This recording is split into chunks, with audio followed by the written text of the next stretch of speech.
फ़ाइदे खां अॻिते था हलूं, सिर्फ़ु फ़ाइदे जी ॻाल्हि थोरी आहे।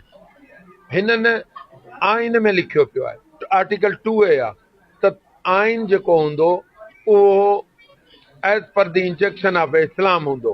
पोइ नबी काइनात सल्लल्लाहु अलैहि वसल्लम जिन त फरमाइनि पिया, मुंहिंजी न्याणी जेकॾहिं जेका ख़ातून जन्नत आहे, ख़ातून तमामु औरतुनि जी सरबराह आहे, जेकॾहिं उहा बि चोरी कंदी, मां मोहम्मद सल्लल्लाहु अलैहि वसल्लम हुनजा हथ कपराए छॾींदुसि। पोइ तव्हां कानून त इस्लामी कानून थी वियो आहे। ख़ालिद बिन वलीद जहिड़ो जनरल, माना उन खां वॾो कहिड़ो जनरल थियो आहे? उहो जेको जंग पियो विड़े ऐं तॾहिं सैदना उमर फारूक आहे, उहो चए थो त जेको आहे सो तोखे मौसूल कयां थो, तलवार छॾे हलियो थो अचे। हिकु कहिड़े क़िस्म जी तव्हां अदालत था ठाहियो? ऐं सम्झां थो मुल्क जा बुनियाद हिननि खोखला करे छॾिया आहिनि, मुल्क खे हिलाए छॾियो आहे।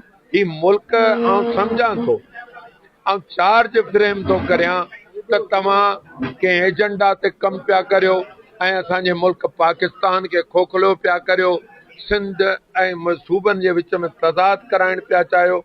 उहे तज़ाद एॾा वॾा तज़ाद हूंदा, सुभाणे ही सिविल वार ॾांहुं पिया वञनि। को माण्हू, तव्हां मूंखे ॿुधायो, 12 सूबा तव्हां ठाहे छॾिया, 40 जी करारदाद में तव्हां सां सिंध गॾियो, इन शर्त ते गॾियो, सिंध त गॾियो, असांजी ॿोली महफ़ूज़ हूंदी, असांजी जाग्राफी महफ़ूज़ हूंदी, असांजी क़ौम महफ़ूज़ हूंदी, असांजूं ॿोलियूं महफ़ूज़ हूंदियूं, असांजो कल्चर महफ़ूज़ हूंदो। तव्हां त इहा लाइ छा करे छॾियो आहे?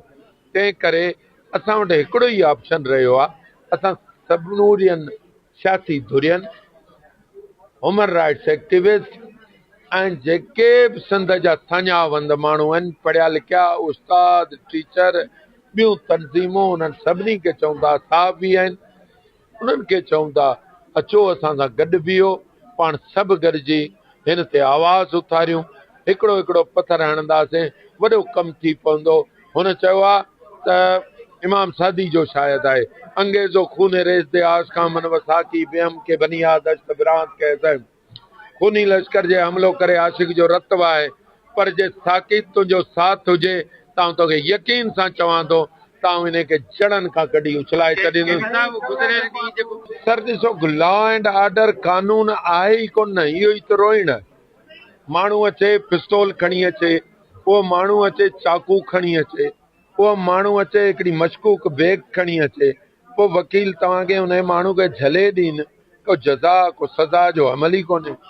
तंहिं करे असीं सम्झूं था, इहो हालांकि सवाल ठहे त होम मिनिस्टर खां थो, तव्हां हुन खां पुछो त बाबा ही माण्हू तो छॾाया छो, तो छॾाया कंहिं ॿिए छॾाया, कंहिं छॾाया?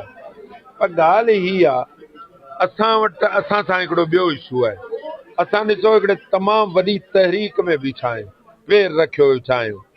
हाणे असां उते मौला अली सरकार जो हिकिड़ो मशहूरु तरीन साईं जिन जी चवणी आहे त जेकॾहिं हर भौंकंदड़ कुते खे पथर हणिबो त पोइ मंज़िल ते कीअं पहुचबो। असांजा वॾा मक़सद आहिनि, असां पाकिस्तान खे बचाइण चाहियूं था, असां सिंध खे बचाइण चाहियूं था, नंढनि क़ौमुनि खे बचाइण चाहियूं था, आइन खे बचाइण चाहियूं था। पोइ उते इहे नंढड़ा मसइला असां सम्झूं था, असांखे इग्नोर करण बचनि था, असांखे पंहिंजे डेस्टिनेशन जी ख़बर आहे।